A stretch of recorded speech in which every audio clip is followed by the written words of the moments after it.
Bonjour à toutes et à tous pour ce petit message enregistré ce dimanche 15 mars 2020 à 10h10, quelques minutes avant l'heure habituelle de notre culte.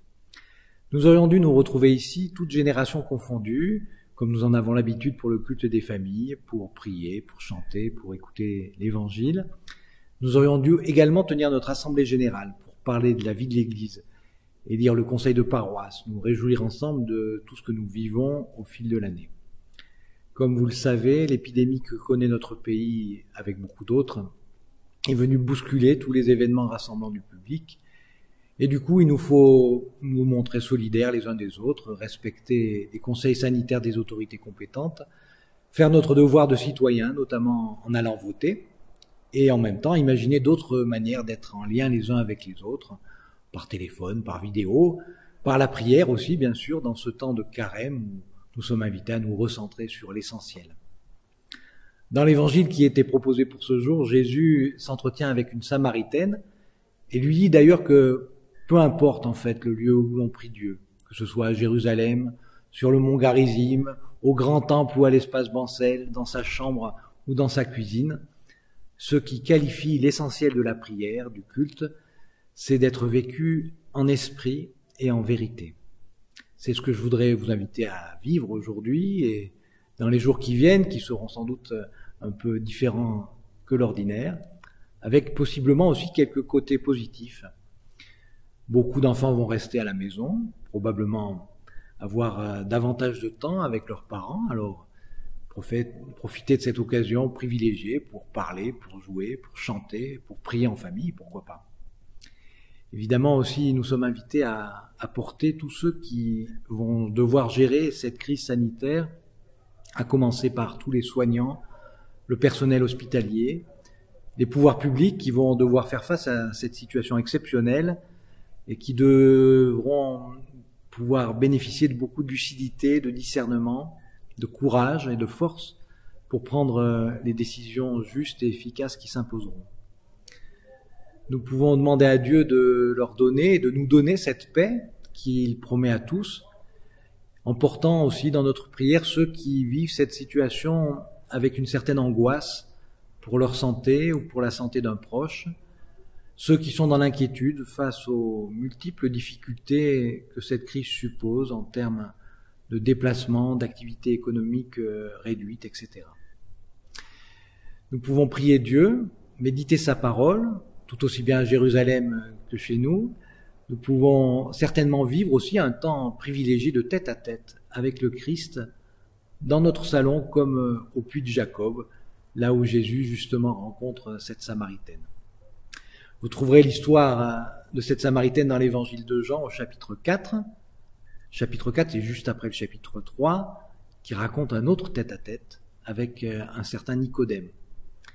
Je me permets de mettre ces deux rencontres en relation, non seulement parce que l'Évangile les situe quasiment à la suite l'une de l'autre, mais parce que de bien des manières, ces deux rencontres peuvent se lire en écho, en miroir, et nous proposent des figures quasi inversées.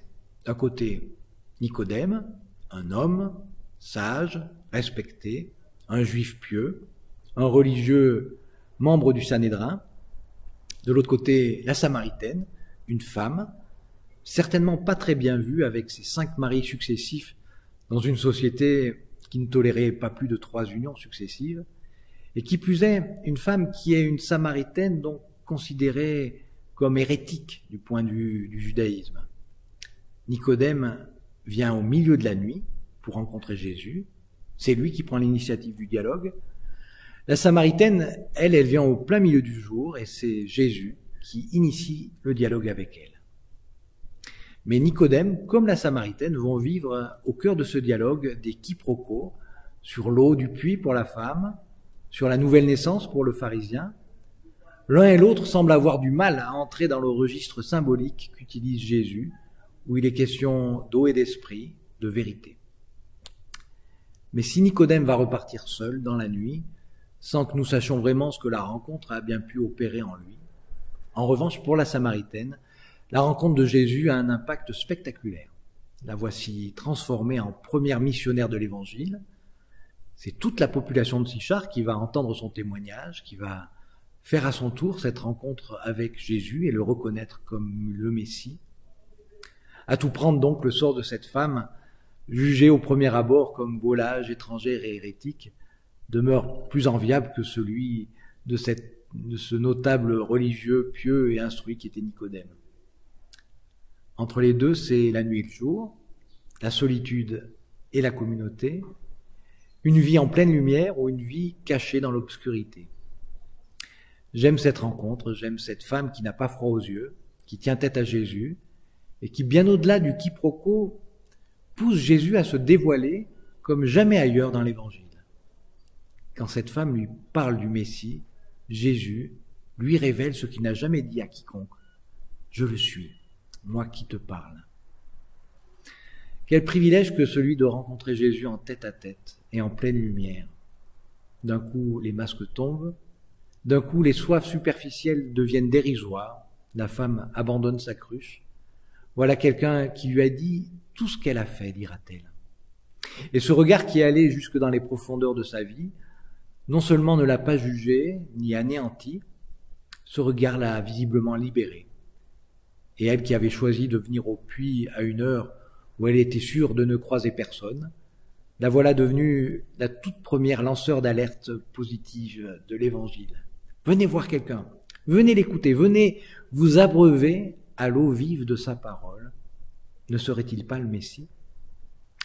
Et voilà que la ville de Sychar en Samarie devient la première ville à reconnaître en Jésus le Messie. Voilà une femme dont la liberté, dont le témoignage, dont la foi s'est montrée contagieuse. Alors en ce temps où nous sommes invités à nous prémunir de la contamination d'un virus qui peut être dévastateur, en ce temps où, en plus de ce coronavirus, d'autres épidémies peuvent l'accompagner, l'épidémie de peur de manquer qui fait dévaliser les rayons des grands magasins, l'épidémie du repli identitaire quand l'autre, l'étranger, celui qui croit autrement, le voisin samaritain devient suspect d'être une menace, quand le virus de la peur de l'autre se répand plus vite que celui de la grippe, il est bon, il est très bon, d'entendre aussi que la confiance peut se transmettre non pas comme une malédiction, non pas comme une maladie, mais comme une bénédiction qui nous libère. Relisons donc l'Évangile. Le Christ nous y attend pour un tête-à-tête. Aucun risque si nous nous approchons de lui.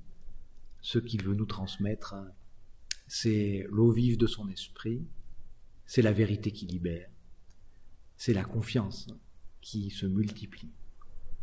Alors, bonne lecture, Jean 4, et bon dimanche à toutes et à tous, que le Seigneur fasse rayonner sa lumière sur vous.